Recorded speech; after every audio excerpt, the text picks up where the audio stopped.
Hallelujah. सबको जय मसीह की। आइए मेरी भविष्यवाणी की पुस्तक से आज के पवित्र वचन को पढ़ते हैं, जो कि परमेश्वर के दास प्रेरित अंकुर यूसुफ नरूला जी और परमेश्वर की दासी पास्टर सोनिया यूसुफ नरूला जी के द्वारा लिखी गई है। आज का पवित्र वचन अपनी शर्मिंदगी को दूर करें, जैसे कि एस्तर की पुस्तक अध्याय 4 के 15 से 16 में लिखा है।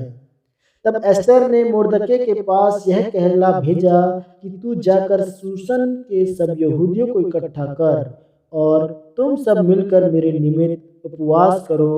3 दिन रात न तो कुछ खाओ और न कुछ पियो, और मैं भी अपनी सहेलियों सहित उसी रीति से उपवास करूंगी। और ऐसी ही दशा में मैं नियम के विरुद्ध राजा के पास भीतर जाऊंगी, और यदि नष्ट हो गई तो हो गई। मेरे प्रियो बच्चों की आशीष न होना, फल लेकर ना आना, यह एक शर्मिंदगी नहीं है। एक व्यक्ति जिसको परमेश्वर ने व्यापारी होने की बुलाहट दी है और वह अपने व्यापार में संघर्ष कर रहा है, तो यह एक शर्मिंदगी है। और हर एक शर्मिंदगी को खत्म करने के लिए आपको जोर लगाना पड़ेगा।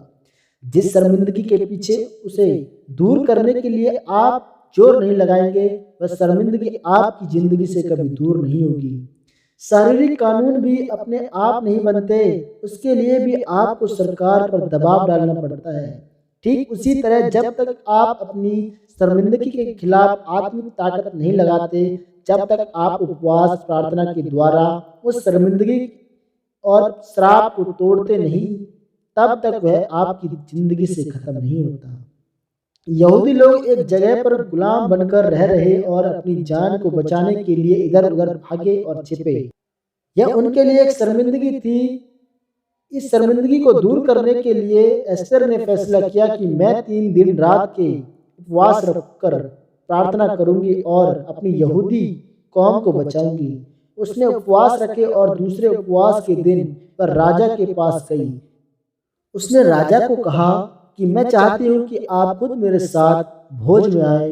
बाइबल में लिखा है कि उस दिन राजा को नींद नहीं आई और राजा ने उस दिन इतिहास की पुस्तक पढ़ने के लिए मंगवाई, और जब राजा को वह पढ़कर सुनाई गई तो उसमें लिखा था कि एस्तर के रिश्तेदार मुर्दके ने राजा को उसकी मौत से बचाया था। तब राजा ने पूरी इजरायली जाति को आजाद किया और उनके दुश्मन हामान को खंबे पर लटका दिया। जब एस्तर के उपवास का उत्तर आया तो उनकी शर्मिंदगी दूर हुई, और जो यहूदी मरने वाले थे उन्होंने ही अपने दुश्मनों को मार डाला। जिस शैतान को आपकी जिंदगी से निकलना चाहिए वह अभी भी आपके अंदर ही है, क्योंकि आपने उसे जगह दी हुई है। उस गरीबी असफलता को जगह दी हुई है, लेकिन जब आप उसको निकालने की ठान लेंगे और परमेश्वर की आग उसके ऊपर फेंकेंगे तो उस शैतान गरीबी और असफलता को जाना ही पड़ेगा।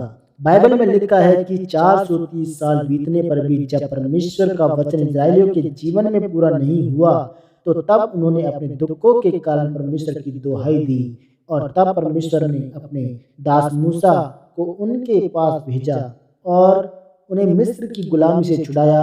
मेरे प्रिय, बाइबल में लिखा है कि परमेश्वर के राज्य में बलपूर्वक प्रवेश किया जाता है जब तक आप अपनी आशीषों के लिए और श्रापों को तोड़ने के लिए जोर नहीं लगाते, तब तक वह रुकी रहती हैं। फिर जब प्रार्थना, उपवास और परमेश्वर के वचन के साथ अपनी शर्मिंदगियों को तोड़ते हैं, तो फिर आपको आशीषित होने से कोई नहीं रोक सकता। आमीन। यह प्रार्थना आपके द्वारा की जाए। सर्वशक्तिमान परमेश्वर, इस वचन के लिए मैं आपका धन्यवाद करता हूँ। परमेश्वर, अपना अनुग्रह मुझ पर कर, ताकि मैं आपकी सामर्थ्य में भरकर अपने श्रापों को तोड़कर अपनी शर्मिंदगियों को दूर कर सकूं और आपकी आशीषों को ग्रहण कर सकूं।